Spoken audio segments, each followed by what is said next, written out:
Hi! Welcome back to our channel. మనం ఇప్పుడు మహాభారతం యొక్క 7th ఎపిసోడ్‌లోకి అడుగుపెడుతున్నాం. ప్రీవియస్ ఎపిసోడ్‌లో అంబ యొక్క విషాదం, భీష్ముడి ధర్మ సందిగ్ధత మరియు వ్యాసుడి ద్వారా ధృతరాష్ట్రుడు, పాండురాజు, విదురుడు జన్మించిన సంఘటనల గురించి తెలుసుకున్నాం. ఇప్పుడు కథ కౌరవ పాండవుల జనరేషన్‌లోకి ప్రవేశిస్తుంది. ఇక్కడ రాజ్యం, కుటుంబం మరియు ధర్మం మధ్య సంఘర్షణ మొదలవుతుంది. So let's divine into episode 7. ధృతరాష్ట్రుడు, పాండురాజు మరియు విదురుడు హస్తినాపురంలో భీష్ముడి కంట్రోల్లో పెరుగుతారు. ధృతరాష్ట్రుడు పుట్టుకతో గుడ్డివాడు కాబట్టి రాజ్యానికి రాజుగా అర్హత లేనివాడు. పాండురాజు బలహీనమైన శరీరం ఉన్నప్పటికీ అతన్నే రాజుగా చేస్తారు. విదురుడు దాసి కొడుకు కాబట్టి రాజ్య హక్కు లేనప్పటికీ రాజ్యానికి సలహాదారుడిగా ధర్మం యొక్క స్వరూపంగా నిలుస్తాడు.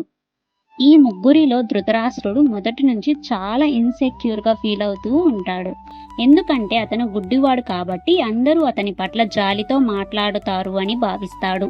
అతను మొదటివాడు కాబట్టి అతనే సింహాసనాన్ని అధిష్ఠించాలని అనుకుంటాడు. అందుకే అతనికి పాండురాజు అంటే కోపంగా ఉంటుంది. కానీ పాండురాజు చాలా సౌమ్యంగా ఉండేవాడు. విదురుడు గొప్ప రాజ్యరక్షకుడు, తెలివైన వాడు అని ధృతరాష్ట్రుడికి ఈర్ష్య.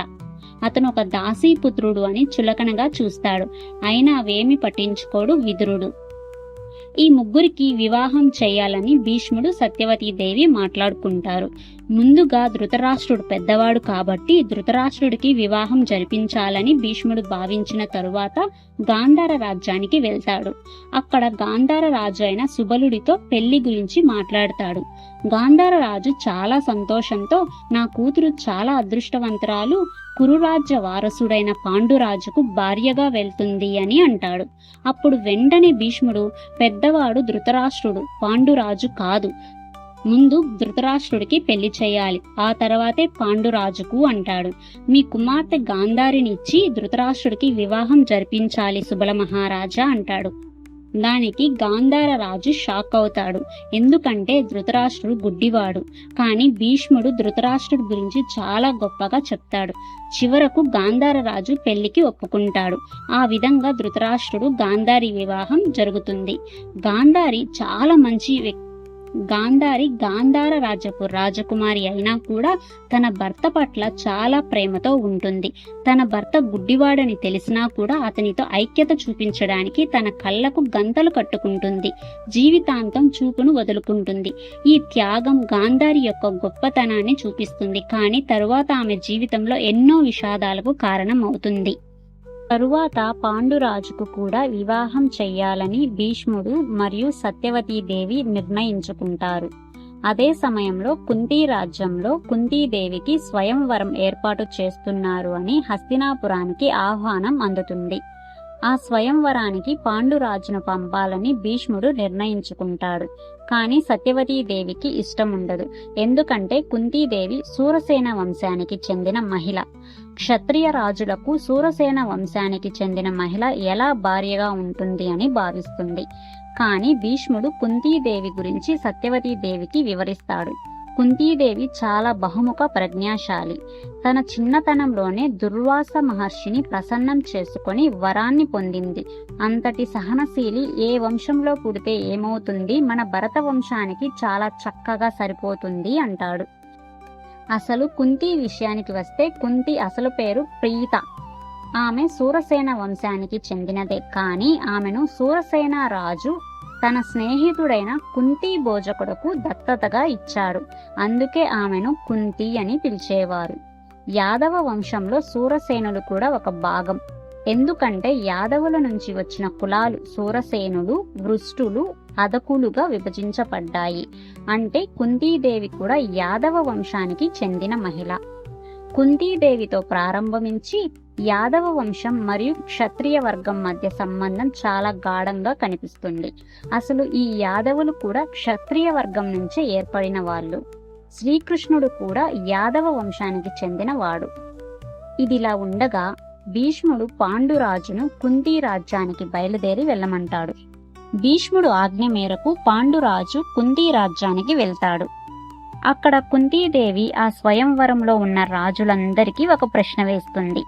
ఆ ప్రశ్నకు ఎవ్వరూ సరిగ్గా సమాధానం ఇవ్వలేకపోతారు. కాని ఒక పాండురాజు మాత్రమే కరెక్ట్గా సమాధానం ఇస్తాడు. దాన్ని మెచ్చిన కుంతీదేవి తన చేతిలో ఉన్న పూలమాలను పాండురాజు మెడలో వేస్తుంది. అలా పాండురాజు స్వయంవరంలో కుంతీదేవిని గెలిచి హస్తినాపురానికి తీసుకొని వస్తాడు. కుంతీదేవికి పాండురాజుకు వివాహం జరిగిన మొదటి రోజు రాత్రే పాండురాజు యుద్ధానికి వెళ్లాల్సిన సమయం వస్తుంది. ఈ విషయం పాండురాజు కుంతీదేవికి చెప్తాడు. కుంతీదేవి స్వచ్ఛమైన మనసుతో తన భర్తను యుద్ధానికి బయలుదేరి వెళ్ళమని చెబుతుంది. ఆ విధంగా పాండురాజు యుద్ధానికి వెళ్తాడు. మగధ రాజ్యం, కోసల రాజ్యమంతా తిరిగి చివరకు మద్ర రాజ్యానికి చేరుకుంటాడు. అక్కడ అనుకోని పరిస్థితిలో మాద్రి అనే గొప్ప రాణిని వివాహం చేసుకుంటాడు. ఈ విషయం కుంతీదేవికి తెలుస్తుంది. కుంతీదేవి ఆ సమయంలో ఎంతో బాధపడుతూ ఉండిపోతుంది. ఎందుకంటే కుంతీదేవి పాండురాజు ఒక్కరోజు కూడా ఏకాంతంగా గడపలేదు. ఇంతలోనే పాండురాజు మరొక మహిళను వివాహం చేసుకున్నాడు కాబట్టి కుంతీదేవికి కొంచెం బాధగా ఉంటుంది. కానీ పాండురాజు మాద్రిని వివాహం చేసుకొని హస్తినాపురానికి తీసుకొచ్చినప్పుడు కుంతీదేవియే హారతిచ్చి ఆహ్వానం పలుకుతుంది. కానీ కుంతీదేవి ఎంతో దుఃఖంతో ఉండిపోతుంది. అప్పుడు తన దగ్గరికి వచ్చిన మాద్రి, "అక్క, నన్ను క్షమించు. అనుకోని పరిస్థితుల్లో పాండురాజును వివాహం చేసుకోవాల్సి వచ్చింది" అంటుంది. దానికి కుంతీదేవి ఎంతో సమయస్ఫూర్తితో, "అయ్యో మాద్రి, దీనికి క్షమాపణనా? ఎందుకు? రాజవంశంలో ఇవన్నీ మామూలే కదా" అంటుంది. కాని మాద్రి చాలా కన్నింగ్. "సరే అక్క, కానీ నేను చాలా అందమైన మహిళను కదా, నీకంటే చాలా గొప్పదానిని, చాలా తెలివైన దానిని, రాజవంశానికి చెందిన మహిళను. నువ్వేమో యాదవ వంశానికి చెందిన మహిళ. పాండురాజుకు నేనే ఎక్కువ ప్రేమను చూపిస్తాను. నా ప్రేమలో నిన్ను కూడా మర్చిపోతాడు" అని చెబుతుంది. ఈ మాట కుంతీదేవిని మరింత బాధిస్తుంది. పాండురాజు రాజ్య పరిపాలనలో నీతిమంతుడిగా ఉంటాడు. కానీ అతని జీవితంలో ఒక విషాద సంఘటన జరుగుతుంది. ఒకరోజు పాండురాజు వేటకు వెళ్ళినప్పుడు ఒక ముని దంపతులు, వాళ్ళు మృగాల రూపంలో ఉంటారు, ఆ దంపతులను బాణంతో కొడతారు. వారు మారువేషంలో ఉన్న మునులు కాబట్టి వాళ్ళు మరణిస్తూ పాండురాజును శపిస్తారు. "నువ్వు నీ భార్యతో సన్నిహితంగా ఉన్న క్షణంలోనే మరణిస్తావు" అని. ఈ శాపం వల్ల పాండురాజు తన భార్యలతో సన్నిహితంగా ఉండలేకపోతాడు. చివరకు సంతానం కలిగించలేని స్థితికి చేరుకుంటాడు. రాజ్యానికి వారసులు లేని ఈ సమస్యతో అతను ఎంతో బాధపడతాడు. అతను రాజ్యాన్ని విడిచిపెట్టి తన భార్యలతో కలిసి అడవులకు వెళ్లి తపస్సు చేయాలని నిర్ణయించుకుంటాడు. హస్తినాపురంలో ధృతరాష్ట్రుడు తాత్కాలిక రాజుగా బాధ్యతలు స్వీకరిస్తాడు. అడవిలో కుంతీదేవి పాండురాజుకు తన గతంలోని ఒక రహస్యాన్ని వెల్లడిస్తుంది. ఆమె యుక్త వయసులో ఉన్నప్పుడు దుర్వాస ముని ఆమెకు ఒక దివ్యమైన మంత్రాన్ని ఇచ్చాడు. ఆ మంత్రం ద్వారా ఆమె ఏ దేవుణ్ణైనా ఆహ్వానించి వారి ద్వారా సంతానం పొందవచ్చు. పాండురాజు ఈ మంత్రాన్ని ఉపయోగించమని కుంతిని కోరుతాడు. కుంతి ఈ మంత్రం ద్వారా 3 దేవతలను ఆహ్వానిస్తుంది. మొదటగా ధర్మదేవతను ఆహ్వానిస్తుంది. ఈ దేవత ద్వారా యుధిష్ఠిరుడు జన్మిస్తాడు. ధర్మం యొక్క స్వరూపం నీతిమంతుడుగా ఉంటాడు. నెక్స్ట్ వాయుదేవుణ్ణి ఆహ్వానిస్తుంది. ఈ దేవుడు ద్వారా భీముడు జన్మిస్తాడు. అపారమైన బలం కలిగిన వాడు. థర్డ్ వన్ ఇంద్రుడును ఆహ్వానిస్తుంది. ఈ దేవుడు ద్వారా అర్జునుడు జన్మిస్తాడు. విలువిద్యలో చాలా నైపుణ్యం కలిగిన వ్యక్తి. బాగా బాణాలు వేయగలడు. లక్ష్యాన్ని చాలా ఖచ్చితత్వంతో కొట్టగలడు. ఒక గొప్ప యోధుడు. సింపుల్ గా చెప్పాలంటే విలువిద్యలో అర్జునుడి మించిన వారు లేరు. కుంతీదేవి మాద్రికి కూడా ఈ మంత్రాన్ని ఉపయోగించే అవకాశం ఇస్తుంది. మాద్రి అశ్విని దేవతలను ఆహ్వానిస్తుంది. దీని ద్వారా నకులుడు మరియు సహదేవుడు జన్మిస్తారు. వీరు అందమైన వారు మరియు జ్ఞానవంతులు. ఈ 5 యుధిష్ఠిరుడు, భీముడు, అర్జునుడు, నకులు, సహదేవుడు పాండవులుగా పిలువబడతారు. ఇదిలా ఉంటే పాండురాజుకు సంతానం కలగక ముందే హస్తినాపురంలో గాంధారి గర్భవతి అవుతుంది. కానీ ఆమె గర్భం అసాధారణంగా చాలా కాలం పడుతుంది. దాదాపు 15 నెలల పాటు గర్భంతోనే ఉంటుంది.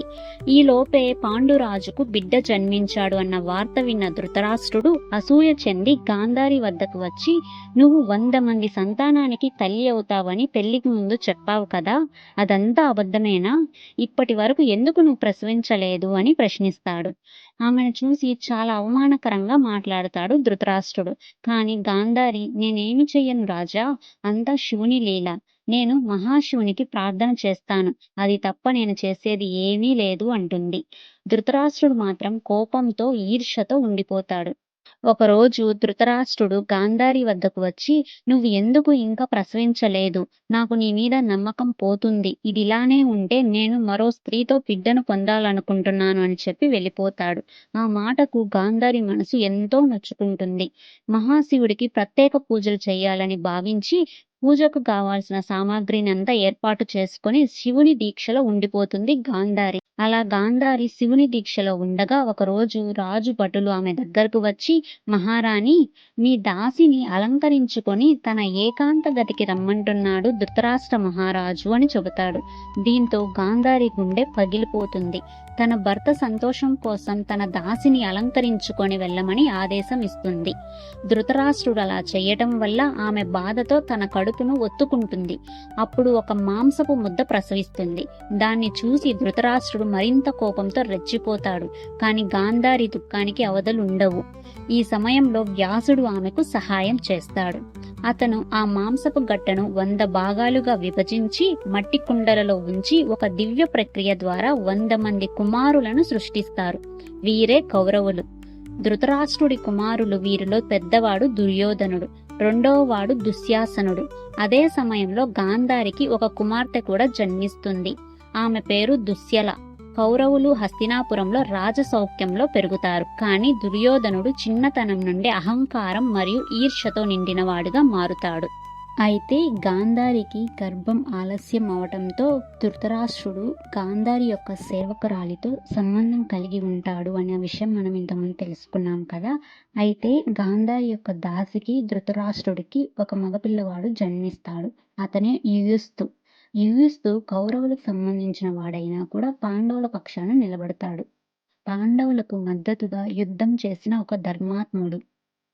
Moral of the story. ఈ ఎపిసోడ్లోని కథ మనకు ధర్మం, త్యాగం మరియు కర్మ యొక్క ప్రాముఖ్యతను తెలియచేస్తుంది. గాంధారి తన త్యాగం మరియు ఓపికతో భార్యగా అనుభవించిన ఎన్నో బాధలను తట్టుకుంటూ ఆదర్శంగా నిలుస్తుంది. కుంతి యొక్క సహనం కూడా ఇక్కడ స్పష్టంగా అర్థమవుతుంది. ఈ లక్షణాలను ఎవరైనా కలిగి ఉంటే వాళ్ళకి ఎలాంటి కష్ట నష్టాలు వచ్చినా కూడా వారి జీవితం చాలా సంతోషంగా ఉంటుంది. విదురుడి నీతి మనకు ఆదర్శంగా నిలిస్తే, మరోవైపు ధృతరాష్ట్రుడి అసూయ మరియు ఈర్ష్య ఎలాంటి విషాదాలకు దారితీస్తాయో చూపిస్తుంది. అలాగే పాండురాజు శాపం మన చర్యల పరిణామాల గురించి హెచ్చరిస్తుంది. మొత్తంగా ఈ కథ ధర్మాన్ని అనుసరించాలని, ఓపిక మరియు సమతుల్యతతో జీవించాలని సూచిస్తుంది. అద్భుతంగా సాగిన ఈ ఎపిసోడ్తో మనం మహాభారతం యొక్క మరో భాగాన్ని కంప్లీట్ చేశాం. మీకు ఈ ఎపిసోడ్ నచ్చిందని ఆశిస్తున్నా. కౌరవులు పాండవుల జననంతో కథ ఇప్పుడు మరింత ఉత్కంఠభరితంగా మారుతోంది. ఈ 2 వంశాల మధ్య సంఘర్షణ ఎలా మొదలవుతుందో తెలుసుకోవడానికి తదుపరి ఎపిసోడ్ కోసం వేచి ఉండండి. Until then stay connected with our Mahabharata journey. Take care. Bye bye. నా వీడియోస్ కనుక మీకు నచ్చినట్లయితే లైక్ చేయండి, షేర్ చేయండి, అలాగే సబ్స్క్రైబ్ చేసుకొని పక్కనే ఉన్న బెల్ ఐకాన్ మీద క్లిక్ చేయండి. Thanks for watching.